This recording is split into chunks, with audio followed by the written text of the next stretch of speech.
দোতলা থেকে একটা কাজে আসছিলাম, দোতলা থেকে তিনতলায় ওঠার পরে আমি দেখি এখানে ধোঁয়া দেখা যাচ্ছে। তো ধোঁয়া দেখা দেওয়ার ফলে আমি দৌড়ে এখানে আসি, আসার পরে দেখি এখান থেকে আগুন দেখা যাচ্ছে। আগুন দেখা যাওয়ার কারণে এখন কি করব, ভিতরে তো ঢোকার মতো কোনো পরিস্থিতি দেখতেছি না, মানে ধোঁয়ায় শ্বাস বন্ধ হয়ে যাচ্ছিল আর কি।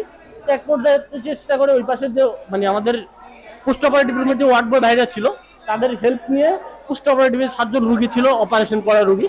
এখানে ইমার্জেন্সি ওটি তো এটা, তো এখানে রুগী অপারেশন হয়।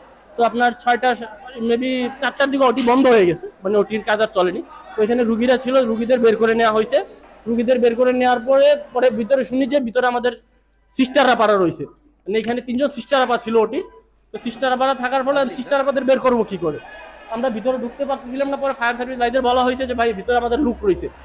তো ভাইরা ওইখান থেকে গ্রিল কেটে আপারে বের করে নিয়ে যাওয়ার সময় এখানে ভিতরে যখন সিলিন্ডার বাস্ট হয় সেই আতঙ্কে আপা সহ ফায়ার সার্ভিসের বাইরে নিচে পড়ে যায়। পড়ে গেলে আপার একটু মানে বেশ বয়স ধরনের ক্ষতি হয়। আপা আইসিউতে ভর্তি রয়েছে, শারমিন আপা এখানকারই সিস্টার।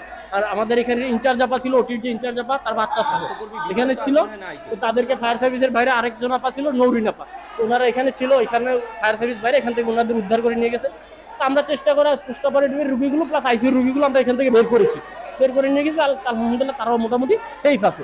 রুগীর ওটি শেষ হয়েছে আপনার মনে হয় 4টার দিকে। রুগীর ওষুধপত্র আনার পরে 5টা বাজে।